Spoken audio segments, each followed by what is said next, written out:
Welcome students. Today we move to active and passive voice interrogative sentences, प्रश्नवाचक वाक्यों का active से passive voice बनाना। Tenses के क्रम में भी आप ये काम कर चुके हो। पुनः आपको मैं प्रयास करता हूँ समझाने का। जैसे क्वेश्चन है, उदाहरण से समझिए, डू यू प्ले फुटबॉल? क्या आप फुटबॉल खेलते हैं? क्या तुम फुटबॉल खेलते हो? तो इसका जो पैसिव बनेगा, आपको इसका टेंस समझना पड़ेगा। ये इंट्रोगेटिव सेंटेंस है, लेकिन किसका है? डू और प्ले, जिसका मतलब होता है प्ले। अफर्मेटिव में क्या होता है? प्ले। तो ये है प्रेजेंट इंडेफिनिट का। और प्रेजेंट इंडेफिनिट का भी फॉर्मूला समझना पड़ेगा। पैसिव में क्या होता है? Is am are plus verb की थर्ड फॉर्म। ये जब तक नहीं आएगा, मैंने कहा मैं एक यहाँ लिख देता हूँ। आपने कहा साहब अगर डू है, डू और उसके बाद फिर प्ले था, तो इसके अर्थ होते हैं प्ले। मैं इसको ऐसे समझाऊंगा आपको। इसका जब पैसिव बनेगा तो is am are plus verb की थर्ड फॉर्म, ये आपको ध्यान में रखना है। डू और प्ले का सेंस हुआ प्ले। प्ले का मतलब प्रेजेंट इंडेफिनिट। तो आप क्या करोगे? अब इज एम आर में से कोई एक जो है पहले आएगा, यानी सब्जेक्ट से पहले आएगा। और ये तो आपको कॉमन रूल है कि फुटबॉल जो है आगे आ जाएगा, यू जो है पीछे चला जाएगा, सब्जेक्ट ऑब्जेक्ट बन जाएगा, ऑब्जेक्ट सब्जेक्ट बनेगा। तो फुटबॉल के लिए क्या आता है? इज एम आर में इज आता है। तो क्या हो जाएगा? डू का क्या बन गया यहाँ? इज। क्यों बना? क्योंकि सब्जेक्ट क्या बनने वाला है? फुटबॉल। ये ध्यान रखिए। अगर सब्जेक्ट आई बनने वाला होता तो यहां क्या आता? एम। अगर यहाँ फुटबॉल की जगह में माना सपोज कोई प्लूरल नंबर की वर्ब आती, बुक्स, प्लेयर्स, तब क्या बनता? आर। चलिए, आपने कहा सब ये फुटबॉल है तो इसके लिए इज आता है, तो डू की जगह में क्या बन गया? इज। Is football. बाकी फिर क्या आती है? वर्ब की थर्ड फॉर्म। प्ले की थर्ड फॉर्म बताओ? Played. Is football played by, जो यू है पीछे जाएगा, ऑब्जेक्ट बनेगा, उसके आगे बाय लगेगा, तो by you. Mark of introduction. क्या तुम फुटबॉल खेलते हो? यहां क्या हो गया? क्या फुटबॉल तुम्हारे द्वारा खेली जाती है? Yes. Second, does she not sing a sweet song? फिर देखिए, डू कहो या जैसे मैंने कहा आपसे डज आया है यहाँ, तो अब इंट्रोगेटिव में। और फिर उसके बाद आई है क्या? सिंग आया है वर्ब, तो इसके माने होते हैं सिंग्स। ये ध्यान रखें। और इसका पैसिव जब हम बनाएंगे तो यही आएगा, is am are plus verb की थर्ड फॉर्म। सेम, ये दोनों एक ही हैं। क्या है ये? Present indefinite. क्या है ये? Present indefinite. ये आप समझिए। और इसका इंट्रोगेटिव बनाना है तो क्या हो जाएगा? डज की जगह में क्या आएगा? या तो इज आएगा, या एम आएगा, या आर आएगा। अब ये निर्भर करेगा सब्जेक्ट पर। डज सी नॉट सिंग, क्या वो नहीं गाती है? क्या नहीं गाती है? A sweet song. आया है ए। देखिए, अ स्वीट सॉन्ग के लिए क्या आता है? इज। तो इसलिए डज किसमें चेंज हो गया? इज। क्यों हुआ ऐसा? क्योंकि अब सब्जेक्ट क्या बनने वाला है? अ स्वीट सॉन्ग बनने वाला है। ये सब्जेक्ट बनने वाला है।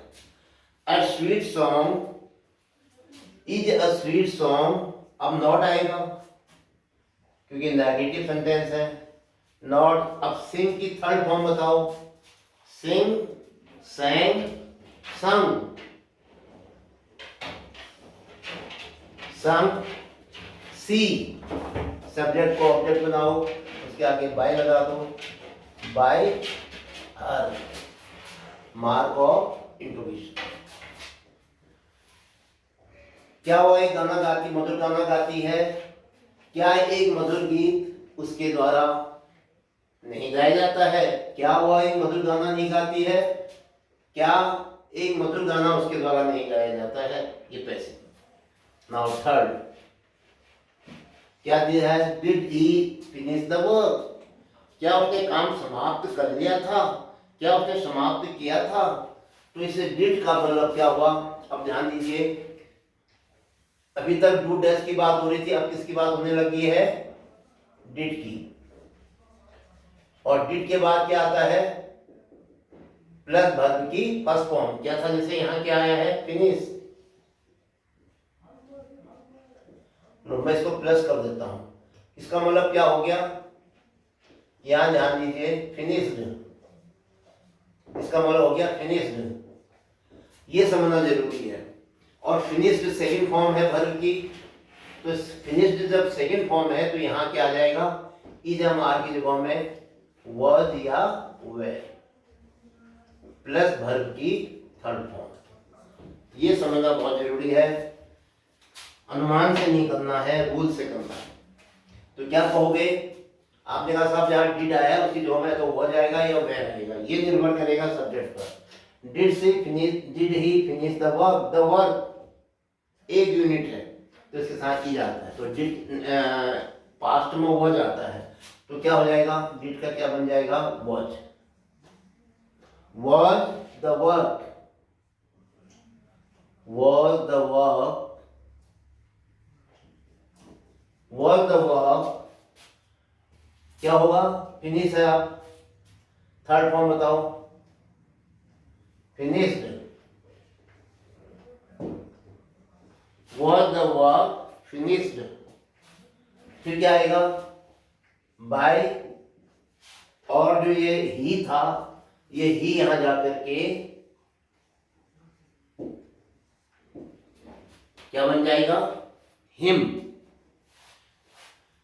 Did she, did he finish the work, क्या उसने काम समाप्त किया, और यहां क्या होगा, क्या काम उसके द्वारा समाप्त किया गया। Yes, number 4, do they play, do they plant the paddy, क्या वे धान की पौध रोप रहे हैं, क्या वे पौध लगा रहे हैं। तो द पैडी जो है ये पहले आएगा और दे जो है पीछे जाएगा। अब है डू, आपने पहले कह दिया था इज एम आर आता है, पैडी के लिए क्या आएगा, is the paddy, is the paddy, is the paddy क्या होगा, थर्ड फॉर्म प्लांट का, planted by them, question mark। Next, did the carpenter not make a chair, क्या कारपेंटर ने एक कुर्सी नहीं बनाई थी। तो डिड किस बदल जाएगा, was या were में, और उसके बाद क्या आएगा, मेक अ चेयर है, आप ध्यान दो, अ चेयर, तो एक चेयर के साथ क्या आता है, वॉज अ चेयर, नेगेटिव है तो नॉट लगेगा। मेक की थर्ड फॉर्म बताओ, मेड बाय द कारपेंटर, तो क्या बना पैसिव इसका, वॉज अ चेयर, और उसके बाद नेगेटिव है तो not,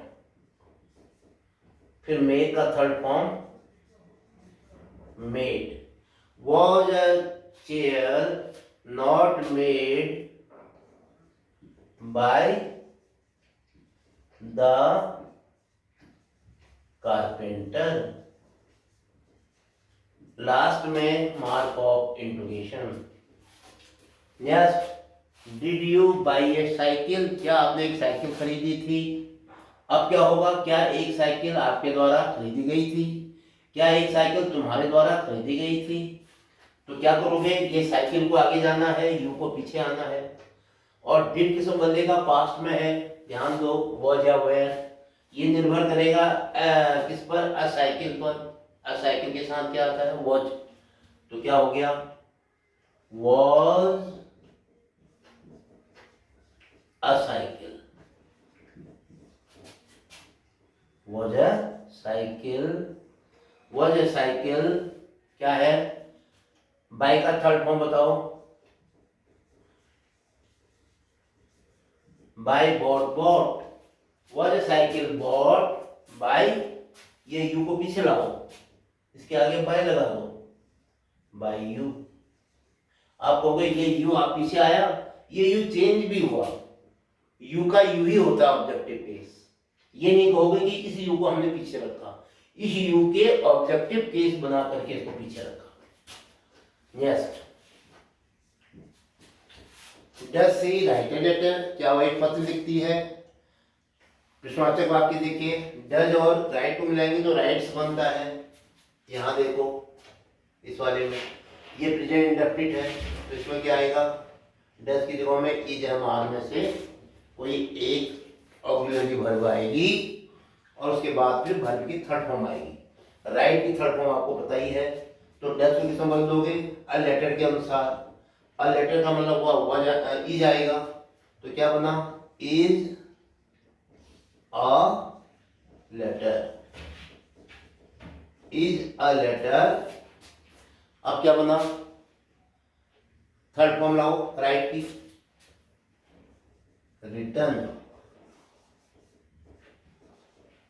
is a letter written by, बताइए कौन है, सी। सी का ऑब्जेक्टिव केस बताओ, बाय हर, बाय सी नहीं होगा, बाय हर, सी से ही हर बना है। नेक्स्ट क्या था, did they love their country, क्या वे अपने देश से उन्होंने प्यार किया, क्या वे अपने देश से प्यार करते थे। तो देयर कंट्री पहले आ जाएगा, दे पीछे चला जाएगा, दे का देम हो जाएगा, उसके आगे बाय लगेगा। तो देयर कंट्री के साथ देखो डिड क्या है, पास्ट टेंस है, डिड लव का मतलब लव्ड हो गया, सेकंड फॉर्म है तो पास्ट इंडेफिनिट हो गया, पास्ट इंडेफिनिट है तो वॉज या वेयर आएगा। अब देयर कंट्री के साथ क्या आता है, वॉज, तो आप पहले क्या लिखोगे, वॉज, वॉज देयर कंट्री।